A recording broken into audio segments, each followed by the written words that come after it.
নমস্কার বন্ধুরা, আজ চলে এসেছি আরও একটি নতুন ভিডিও নিয়ে। রুদ্রাক্ষের মালা পরার সঠিক নিয়ম। রুদ্রাক্ষ ধারণের আগে এই নিয়মগুলি জেনে নিন, না হলে ঘোর বিপর্যয় নেমে আসতে পারে আপনার জীবনে। আসুন বন্ধুরা, জেনে নেওয়া যাক। তার আগে বলি বন্ধুরা, আপনাদের কাছে একটি অনুরোধ, আপনারা ভিডিওটা পুরো দেখুন, একদমই স্কিপ না করে। আর হ্যাঁ বন্ধুরা, আপনারা যারা আমার চ্যানেলে নতুন, অবশ্যই চ্যানেলটিকে সাবস্ক্রাইব করে আমার পাশে থাকবেন। বন্ধুরা, রুদ্রাক্ষকে শিবের অংশ বলে মনে করা হয়। পৌরাণিক কাহিনী অনুযায়ী শিবের অশ্রু ভূমিতে পড়ার পরই তা থেকে রুদ্রাক্ষ গাছের উৎপত্তি হয়ে থাকে। জ্যোতিষশাস্ত্রে রুদ্রাক্ষ ধারণের একাধিক লাভ সম্পর্কে জানানো হয়েছে। স্বাস্থ্যমতে রুদ্রাক্ষ ব্যক্তির কোষ্ঠীর অশুভ দোষই যে দূর করে তা নয়, বরং অর্থাভাব কেটে যায়। তবে শিবের এই অংশটিকে ধারণ করার বিশেষ কিছু নিয়ম আছে, তা মান্য করে রুদ্রাক্ষ ধারণ করাই তবেই উচিত, তা না হলে জীবনে বিপর্যয় নেমে আসতে পারে। আসুন বন্ধুরা, জেনে নেওয়া যাক রুদ্রাক্ষ ধারণের লাভ ও নিয়ম সম্পর্কে। রুদ্রাক্ষ ধারণের নিয়ম। 1 নম্বর, স্বাস্থ্যমতে রুদ্রাক্ষ সবসময় নিজের টাকায় কিনে ধারণ করা উচিত। কখনোই অন্যর কাছে থেকে ধার নেওয়া টাকাতে আপনারা রুদ্রাক্ষ কিনবেন না বা ধারণ করবেন না। এতে কিন্তু আপনাদের জীবনে নানান বিপদ আসতে পারে। সেই কারণে সর্বদাই নিজের টাকা দিয়ে রুদ্রাক্ষ কেনার চেষ্টা করবেন। এছাড়াও কারোর কাছে থেকে উপহারে পাওয়া রুদ্রাক্ষ কখনোই ধারণ করতে নেই। ধারণ করার জন্য নিজেকে কিনতে হয় সেই রুদ্রাক্ষ, কিন্তু উপহার পাওয়া রুদ্রাক্ষ কখনোই আপনারা ধারণ করবেন না। 2 নম্বর, সাধু সন্তের সামনে ও পুরো রীতিনীতি মেনে রুদ্রাক্ষ ধারণ করা উচিত। রুদ্রাক্ষ ধারণ করার আগে জ্যোতিষীদের পরামর্শ অবশ্যই নিতে হবে। জ্যোতিষীদের কাছে থেকে পরামর্শ নেওয়ার পর তবেই আপনারা সেই রুদ্রাক্ষর মালা ধারণ করতে পারবেন। সেই কারণে অবশ্যই আপনাদের জ্যোতিষীদের সাথে পরামর্শ নেওয়া উচিত। 3 নম্বর, রুদ্রাক্ষ ধারণের আগে এই রুদ্রাক্ষর ভালো করে পূজা করতে হয়। পূজা না করে কখনোই রুদ্রাক্ষ ধারণ করা উচিত নয়। রুদ্রাক্ষের পূজা করিয়ে তা খুব বেশিক্ষণও রেখে দেওয়া উচিত নয়। পূজা হয়ে যাবার পর সঙ্গে সঙ্গে সেটি ধারণ করতে হয়। এবার জেনে নেওয়া যাক 4 নম্বর। বলা হয়েছে রুদ্রাক্ষ কখনোই কালো সুতোয় গেঁথে ধারণ করা একেবারেই উচিত নয়। এটি সবসময় লাল ও হলুদ সুতোয় গেঁথে তবেই আপনারা ধারণ করবেন। তার কারণ হলো বন্ধুরা, কালো সুতো সবসময় কিন্তু অশুভ। এই কালো সুতোয় গেঁথে যদি আপনারা সেই রুদ্রাক্ষর মালা ধারণ করেন, তাহলে কিন্তু কোনো শুভ ফল একেবারেই পাবেন না। সেই কারণে সর্বদাই লাল বা হলুদ রঙের সুতোয় গেঁথে তারপর ধারণ করবেন। 5 নম্বর, এটি ধারণ করার সময় ওম নমঃ শিবায় মন্ত্রটি উচ্চারণ করবেন।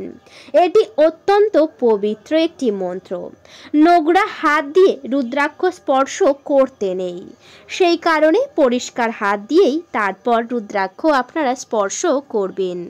বন্ধুরা, এবার জেনে নেওয়া যাক রুদ্রাক্ষ ধারণের লাভ কি। এই রুদ্রাক্ষ মালা পরলে কি লাভ হয়। 1 নম্বর, স্বাস্থ্যমতে রুদ্রাক্ষ ধারণ করলে ব্যক্তির জ্ঞান অজ্ঞান করে থাকা সমস্ত পাপ থেকে মুক্তি পাওয়া যায়। হয়তো নিজের অজান্তে অনেক পাপ করে ফেলেছেন, সেই পাপ থেকেও আপনারা মুক্তি পেতে পারেন।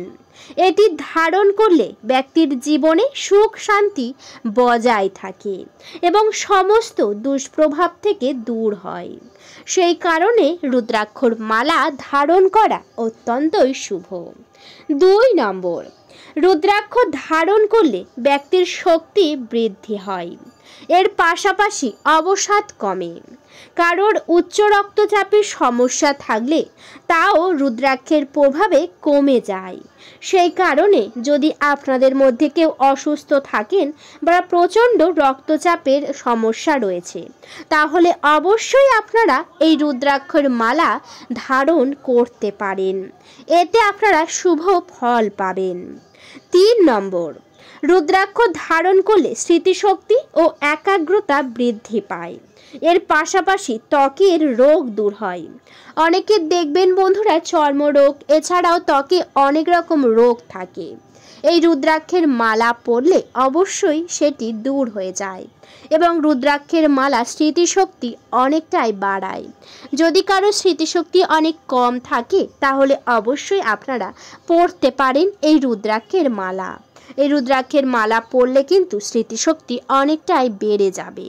বন্ধুরা, এবার জেনে নেওয়া যাক রুদ্রাক্ষর মালা কারা ধারণ করতে পারবেন না। স্বাস্থ্যমতে কিছু কিছু ব্যক্তির রুদ্রাক্ষ ধারণ করা উচিত নয়। কারা এটি ধারণ করবেন না জেনে নিন। শাস্ত্রে উল্লেখিত রয়েছে যে গর্ভবতী স্ত্রীদের রুদ্রাক্ষ ধারণ করা উচিত নয়। এছাড়াও অশৌচকাল পর্যন্ত মহিলাদের রুদ্রাক্ষ ধারণ নিষিদ্ধ। আবার যে ব্যক্তি রুদ্রাক্ষ ধারণ করে থাকে তারা নবজাত শিশু ও তার মায়ের কক্ষে প্রবেশ করবেন না। প্রয়োজনে রুদ্রাক্ষ খুলে রেখে তার কক্ষে প্রবেশ করতে পারেন। 2 নম্বর, আবার যে ব্যক্তি আমিষ খাবার খায় তারাও রুদ্রাক্ষ ধারণ থেকে বিরত থাকুন। ধূমপান ও আমিষ খাবার ত্যাগ করার পরই এটি ধারণ করাই উচিত। মনে করা হয় এমন কোনো ব্যক্তি যদি এই আমিষ জাতীয় খাবার খায় বা ধূমপান করে তারপরে যদি রুদ্রাক্ষর মালা ধারণ করে থাকে তবে তারা অশুদ্ধ হয়ে যায়। এর ফলে তাদের ভবিষ্যতে কষ্ট সহ্য করতে হয়। সেই কারণে বন্ধুরা, আপনারা যদি আমিষ খেতে পারেন বা হয়তো আপনারা আমিষ খান তবেই আপনারা এই রুদ্রাক্ষর মালা ধারণ করবেন। অন্যথা আপনারা এই রুদ্রাক্ষের মালা একেবারেই ধারণ করবেন না। এতে কিন্তু আপনাদের নানান সমস্যা দেখা দিতে পারে। আর হয়তো অনেকেই এই রুদ্রাক্ষের মালা পরে আছেন, পরার পরই আপনারা নানান রকম আমিষ জাতীয় খাবার খাচ্ছেন। এতে কিন্তু ভগবান মহাদেবকে অসম্মান করা হয়। সেই কারণে আপনারা এই ভুল করবেন না, না হলে চরম বিপদে অবশ্যই পড়বেন। এই বিপদ থেকে দূরে থাকুন। এবং বন্ধুরা, যখনই আপনারা এই রুদ্রাক্ষের মালা পরে স্নান করবেন একটি জিনিস খেয়াল রাখবেন, যাতে সেই রুদ্রাক্ষের মালার জল আপনাদের পায়ে এসে না পড়ে। তেমনভাবেই সাবধানতার সাথেই আপনারা স্নান করার চেষ্টা করবেন, তবেই দেখবেন আপনাদের হচ্ছে উন্নতি। ঠিক তার সাথে সাথে ভগবান মহাদেবের কৃপাদৃষ্টি পড়েছে আপনাদের উপর, যার ফলে আপনাদের জীবনে হচ্ছে শুধুই উন্নতি। সমস্ত অশুভ প্রভাব এবং সমস্ত আর্থিক কষ্ট কিন্তু দূর হয়ে যাবে। সেই কারণে আপনারা অবশ্যই এই রুদ্রাক্ষের মালা ধারণ করতে পারেন। এতে আপনাদের শরীর স্বাস্থ্য যেমন ভালো থাকবে, তেমন আপনাদের কর্মজীবনেও অনেকটাই হবে উন্নতি। বন্ধুরা, আরও যদি পারেন এই রুদ্রাক্ষ পঞ্চমুখ দেখে তবে কিনে আনবেন।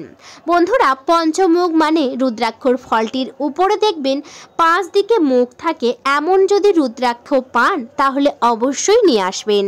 এই পঞ্চমুখী রুদ্রাক্ষ অতি শুভ, খুব সহজেই এটি পাওয়া যায় না, কিন্তু যদি আপনারা পেয়ে থাকেন একেবারেই ছাড়বেন না। অবশ্যই সেটি বাড়িতে নিয়ে আসবেন। প্রথমেই ভালো করে সেটি গঙ্গার জলে ধুয়ে পূজা করবেন। পূজা করার পরই আপনারা সেটি ধারণ করবেন। তারপর থেকে কিন্তু অবশ্যই নিরামিষ খাবার গ্রহণ করবেন। আর যদি ভাবেন আপনারা নিরামিষ খাবার খেতে পারবেন না, সেক্ষেত্রেও আপনাদের এই মালা ধারণ করার কোনো দরকার নেই। বন্ধুরা, আশা করছি ভিডিওতে আপনারা পুরোটা বুঝতে পেরেছেন। ভিডিওটা এই পর্যন্ত। ভিডিওটি যদি ভালো লেগে থাকে অবশ্যই ভিডিওতে একটি লাইক করবেন, শেয়ার করবেন এবং সাবস্ক্রাইব করে আমার পাশে থাকবেন। আজকের মতো আমি বিদায় নিলাম। সবাই ভালো থাকবেন, সুস্থ থাকবেন, বাড়ির সবাইকে ভালো রাখবেন। আপনাদের সকলকে জানাই অনেক অনেক ধন্যবাদ।